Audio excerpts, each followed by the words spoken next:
Au Havre, ce lundi 6 octobre, la Chambre de métier et de l'artisanat de Normandie accueille une invitée de prestige. Nina Métayer, doublement sacrée meilleure pâtissière du monde. Mais au-delà du symbole, c'est un geste fort pour la formation artisanale, celui de relier l'excellence et la jeunesse, l'expérience et l'apprentissage.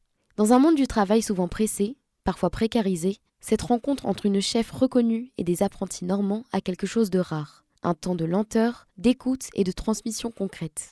Ici, la pâtisserie n'est plus seulement un savoir-faire, elle devient un langage, une manière de raconter le monde à travers la précision d'un geste, l'équilibre d'une saveur, la beauté d'un détail.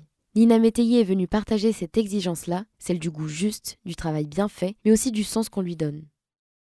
Bonjour Nina Métayer. Bonjour. Merci d'être avec nous. Avec plaisir.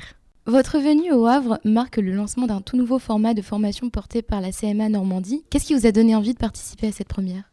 Alors c'est très important pour moi la transmission, donner envie aux jeunes de faire notre métier, leur partager la passion que j'ai pour mon métier, cette envie d'aller vers l'excellence, de se donner les moyens d'atteindre ses rêves et pour moi c'est essentiel. On a besoin de ces jeunes dans nos métiers, c'est eux qui portent l'avenir. Oui, justement, ce matin, vous avez rencontré plus d'une centaine d'apprentis du CFA, c'est bien ça ? Qu'est-ce que vous avez perçu chez cette nouvelle génération ? Quel est leur rapport au métier, à la créativité ? Est-ce qu'il a changé par rapport à vos débuts ?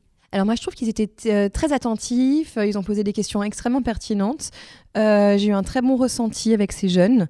Moi, je pense que notre métier va vers le bon, qu'à l'époque, quand moi j'ai commencé, c'était pas forcément des métiers qu'on recommandait. Et maintenant, les jeunes viennent avec envie, avec passion. Je les ai sentis en tout cas engagés et ça m'a fait plaisir. Le goût est un vecteur d'émotion, de plaisir et de partage, ce sont vos mots. Comment transmettons cette émotion à des jeunes pâtissiers pour qu'ils ne se limitent pas à la technique et trouvent leur propre langage sucré ? Alors, quand on apprend le cadre, les règles et les bases.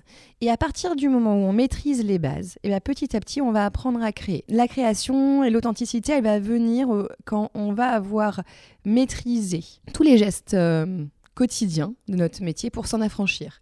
Mais c'est vrai que il y a un temps d'attente, ça fait partie des métiers de l'artisanat et c'est ce qu'il y a de beau, c'est la résilience face au travail de longue haleine. On va répéter, parfois rater et recommencer.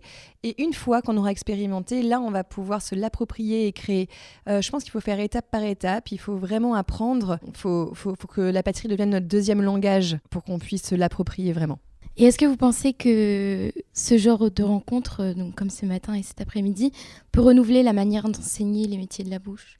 Alors, je suis pas sûre que je vais renouveler, mais en tout cas, je pense que ce que j'aimerais faire, c'est semer des petites graines pour que quand c'est un peu dur, ils pensent à des petites choses, peut-être que je leur ai dit, en sachant que moi aussi, je suis passée par des moments qui n'étaient pas forcément simples, etc. Où je trouve que le fait de partager, ça va nous permettre de trouver les solutions quand c'est difficile, ou en tout cas de se sentir moins seul parfois.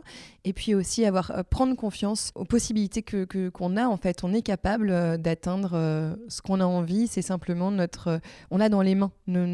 On peut aller extrêmement loin, beaucoup plus loin qu'on pourrait même l'imaginer. Votre masterclass de cet après-midi, elle s'intitule « Les secrets de Nina Métayer ». Alors sans tout dévoiler, quel sera l'esprit de cette rencontre ? Qu'aimeriez-vous que les participants en retiennent en repartant ? Alors déjà, il y a cet échange sur... moi, j'aime bien expliquer des petites choses qu'on ne voit pas forcément dans les recettes. C'est-à-dire que c'est bien beau d'avoir une recette, mais après, on aura tous la façon de faire. Et quand je fais des démonstrations ou quand on est en interaction directe, ce qui est chouette, c'est de donner les astuces qu'on ne pourrait pas noter. Et souvent, ça va être lié au ressenti. Donc, il va y avoir des partages de recettes, des partages d'astuces, des moments d'échange, partager le moment. Vous avez fait le choix de l'indépendance il y a quelques années en créant vos propres structures. Qu'est-ce qui vous anime aujourd'hui ? La liberté, la transmission ? L'innovation ? Je pense que c'est un petit peu tout ça. Ce que j'aime, c'est l'aventure du quotidien. Ça va être, on ne sait pas ce qui nous attend tout à l'heure, demain, etc. On va essayer de se projeter, on va prendre des décisions, on va devoir aller jusqu'au bout et on va faire en sorte que ça fonctionne ensemble. Ce que j'aime, je pense que en fait, c'est l'équipe, c'est le collectif, c'est le fait d'avancer ensemble, le fait de créer des choses beaucoup plus grandes. Ouais, je pense que c'est le collectif en général, ce que le collectif est capable de faire. Le collectif, c'est très important dans la pâtisserie ?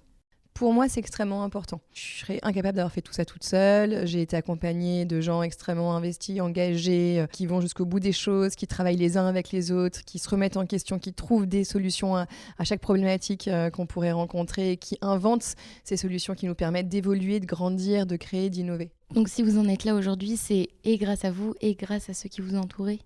C'est le collectif en général. Moi, j'ai mon propre travail et mon engagement que je mets vis-à-vis de mon propre travail. Mais après, évidemment, c'est justement l'excellence de chacun qui est au service du collectif. Et enfin, une dernière question pour celles et ceux qui vous écoutent et qui souhaitent se lancer dans la pâtisserie ici en Normandie. Quels conseils vous pourriez donner ? Alors, quand on veut se lancer dans la pâtisserie, je pense qu'il faut se renseigner sur les contraintes et les avantages du métier. Il faut avoir cette lucidité-là, savoir, ok, alors si je me lève le matin, est-ce que j'aime ça ? Est-ce que je suis prête à aimer ? Est-ce que je suis prête à aller jusqu'au bout de mon engagement ? Donc ouais, ça demande certains... C'est pas un métier facile. Et pour moi, c'est le plus beau des métiers du monde. Mais c'est vrai qu'il faut apprendre à embrasser, à aimer les contraintes du métier. Moi, j'adore me lever tôt, j'adore travailler debout, j'adore le côté physique du métier. Il y a plusieurs façons de faire notre métier. Tout le monde ne se lève pas à 4h du matin, 3h du matin. Mais je pense qu'il faut, si on veut se lancer dedans, il faut essayer déjà. Il faut essayer d'aller chercher l'information, se poser les bonnes questions et se lancer, quoi. Voilà. Il faut aimer les contraintes. Oui, en fait, il faut les voir. Il faut être prêt à les embrasser, quoi. Il faut être prêt à les aimer, à les chercher, faut pas les éviter. Elles sont là et elles sont belles. Et moi, j'adore me lever le matin très tôt, avoir de l'avance sur tout le monde, avoir cet esprit d'équipe qui est incroyable le matin quand on se réveille. Et j'aime bien être au service des gens le week-end. J'aime bien... Enfin, voilà. Et c'est vrai que ces contraintes-là peuvent paraître souvent, c'est des choses qui peuvent refroidir un petit peu les nouveaux arrivants dans le métier. Et en fait, faut pas les voir comme des contraintes. Faut les voir comme une vie un peu extraordinaire, quoi. Merci beaucoup d'avoir répondu à nos questions. Merci.